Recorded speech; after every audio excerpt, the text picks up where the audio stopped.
भक्त और देवबंद से वृंदावन आए। इनका नाम था श्री छबील दास जी। इनको तांबुली कहते थे सब, क्योंकि इनका काम क्या था?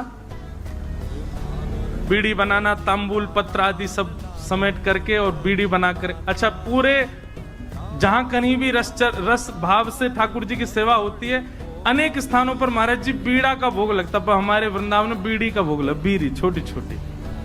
क्यों? मन में भाव है नेक नेक से लाला लाली है, इतनी बड़ी बीड़ा बना दो, कहाँ खाएंगे बाकू?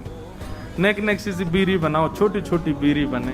हमारे वृंदावन में नंदगांव जाओ और कहीं जाओ, इतने बड़े बड़े बीड़ा रहे। बीड़ा बीड़ी समझ रहे हैं ना? कैसे के पान की जो सेवा रहे बात बीड़ी के हैं, और बीड़ा के वो बड़ो रहे, छोटी रहे वो बीड़ी। तो छबील दास जी तांबुली, ये भी देवबंद के थे। इनको भी महाप्रभु जी की बड़ी याद आई, और आप भी महाराज सब छोड़ छाड़ करके वृंदावन आ गए। बोले कि वहीं जाके छोटी छोटी बीड़ी बनाऊंगा, राधा वल्लभ लाल जी को पवाए करूंगा। आए, आकर के महाप्रभु जी के चरणों में प्रणाम किया, और प्रणाम करके कहा मुझे सेवा प्रदान करो। बहुत ध्यान से सुनना सब लोग। महाप्रभु जी बोले क्या सेवा करोगे? बोले हम पे तो एक ही काम आवे, बीड़ी बनावेंगे, प्रियालाल जी आप बनाओ। बोले ऐसी बीड़ी बनाओ जो मुख में जावे के बाद भी लाल जी को श्रम नहीं करना पड़े, अपने आप ही घुल जाए करे। महाराज जी कितना विचार हमारे ब्रजमंडल में किया जाता। आप कभी दाऊ जी जाओगे ना, दाऊ जी वहां श्री बलराम जी का मंदिर है। महाराज जी दाऊ जी में शाम को जब ठाकुर जी का, दाऊ जी का प्रसाद बनता है, इतनी छोटी छोटी पूड़ी बनती हैं। मैंने पूछी गुसाई जी इतनी छोटी पूड़ी काई को? बोले कहीं तोड़वे में श्रम नहीं है, जा पूरी पूड़ी उठाओ, सब्जी लगाओ, खा जाओ। मैंने की भैया ये लाड़ प्यार करके मूड हम नहीं बैठा रखे हैं ठाकुर जी। इतना लाड़ करें ठाकुर जी से, बताओ ऐसी छोटी छोटी पूरी ये तोड़नी नहीं पड़ जाए। ऐसे हमारे ब्रजमंडल की सेवा है भैया। तो महाप्रभु जी ने आज्ञा करी ऐसी बीड़ी बनाइयो कि प्रियालाल जी के मुख में जाए, मुख में जाते घुल जाए। वो ठीक है। अब तो महाराज वो इसी भाव में बीड़ी सिद्ध करता था, पानों को रात में भिगोता, उनको बिल्कुल नरम सा बना के वही सामग्री भीतर, वो भी निधान महाप्रभु जी ने बताया क्या क्या सामग्री जाएंगे, उसके अलावा कुछ नहीं। बिल्कुल भी ऐसा ना हो कि मुख में जा करके थोड़ा भी श्रम करना पड़े। रोज बीड़ी बनाता, चांदी के बढ़िया सुंदर पात्र में उनको भर के लेके जाता, और सेवा में जाकर के श्री राधा वल्लभ लाल जी की सेवा में पधराता। एक बात बताएं आपको, ठाकुर जी के जितने भी अधरामृत हैं उनमें सर्वश्रेष्ठ है बीड़ी। क्यों? बाकी को अधरामृत महाराज जी ठाकुर जी पामे, पर बीड़ी को भोग ऐसा है ठाकुर जी क्या करें, वाकु पामे और मुख से लगा करके अधरामृत को स्पर्श करा करके तब वाकु पधरा दे। नेक नेक पामे, एक बीड़ी तो नेक लियो, दूसरी तो या को मतलब यह है कि मुख्य अधरामृत ठाकुर, वैसे तो सबका छू है, पर बीड़ी में विशेष ठाकुर जी को अधरामृत को भाव रहे। तो ये छबील दास जी तांबुली आए और इनने बीड़ी की सेवा प्रारंभ करी। ठाकुर जी के लिए बढ़िया बीड़ी बनाते, चांदी के पात्र में ले जाके पधरा देते। महाप्रभु जी ने एक दिन बीड़ी को प्रसाद ठाकुर जी को पधरा करके, और जब अधरामृत है गयो, प्रसादी है गई, स्वयं पाए, बड़ा आनंद आया। महाप्रभु जी को लगे कि हाँ ठाकुर जी के योग्य सामग्री बन रही है। एक दिन बड़े प्रसन्न थे महाप्रभु जी, तो विराज रहे थे, सब सेवक गण चारों ओर बैठे थे। अत्यंत प्रसन्न श्री हितरवंश महाप्रभु सबसे बोले कछु मांगो भाई, तुम्हें कहा चाहिए। आज मैं इतना प्रसन्न हूं, आज प्रियालाल जी को ऐसा दर्शन भयो है, इतनो आनंद मन में उमड़ रहे हो कि मन एरो जो मांगोगे सो दूंगो, बताओ कहा चाहिए। चरण दबा रहे थे छबील दास जी तांबुली। हाँ भाई तांबुली छबील दास, तू बता क्या चाहिए। तेरी बीड़ी पाई, बहुत बहुत स्वाद, और बिल्कुल ऐसा लग रहा हो कि हाँ प्रियालाल जी को सुख मिलता होगा, बता कहा चाहिए। आहा, छबील दास तांबुली चरण दबाते दबाते बोले जो मांगूंगा सो दोगे। महाप्रभु जी बोले क्या चाहिए बता, आज्ञा कर।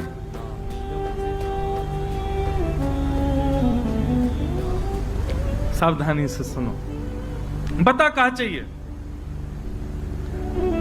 तो छबीलदास तांबुली कह रहा है, बोले कि जय जय, हमें ऐसा अनुभव भयो, हमने ऐसी सुनी है कि श्री राधा वल्लभ जी आपसे बात करें, आपके संग बैठे, आपको हाथ पकड़ लें, आपकी गोद में बैठ जाएं कूद के।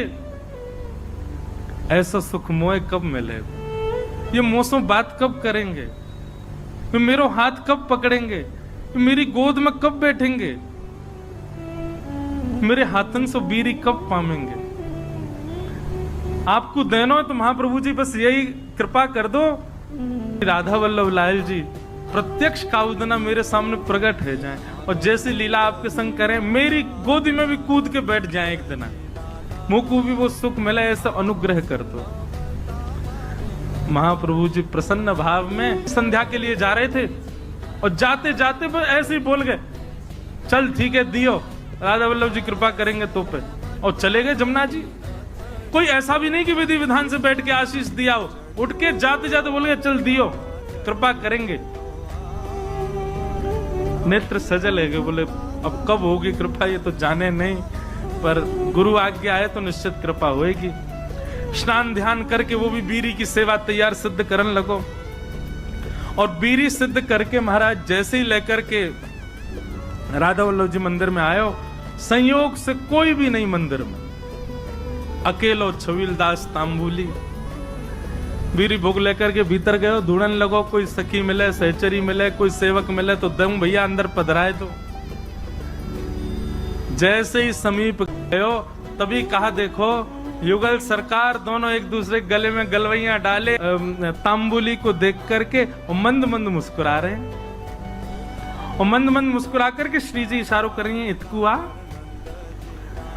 अब तुम। अच्छा एक बात, हाँ वो तो बताना भूल ही गया मैं, जब उसने महाराज जी महाप्रभु जी से यह आज्ञा मांगी कि आप ऐसा अनुग्रह करो कि प्रियालाल जी मुझको प्रत्यक्ष दिखें, तब महाप्रभु जी कह में सह पाएगा उनके स्वरूप को।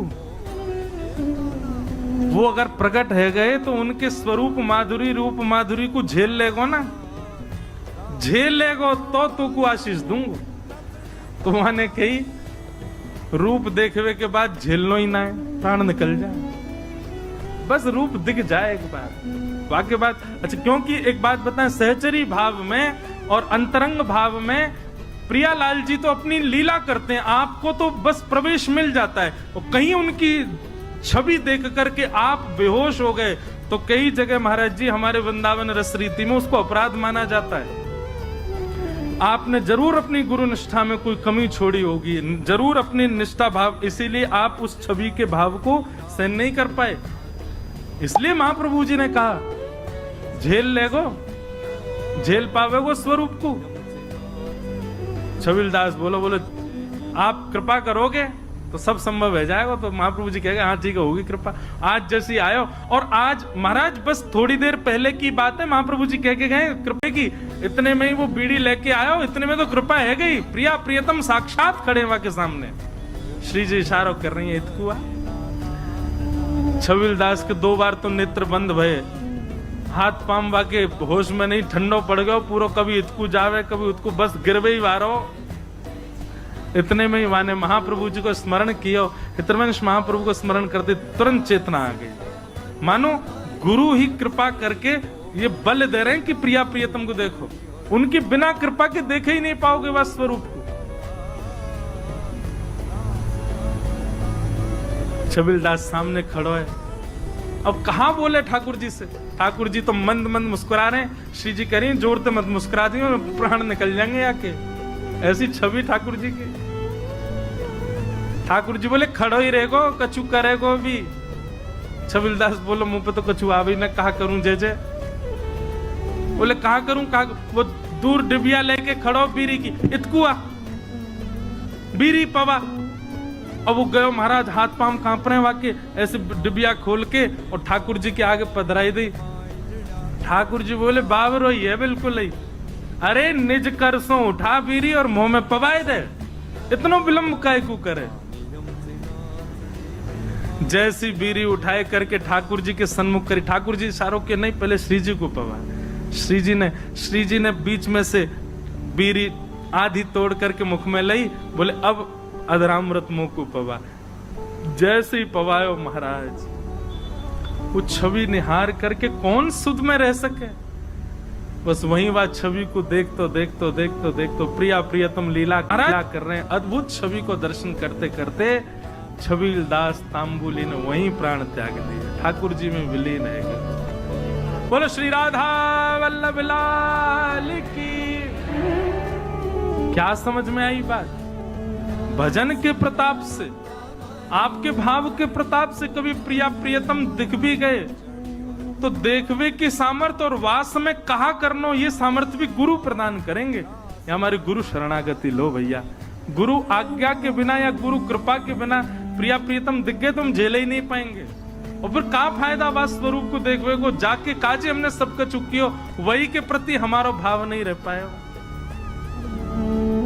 ऐसे श्री हितरवंश महाप्रभु ने कृपा करके दर्शन कराए।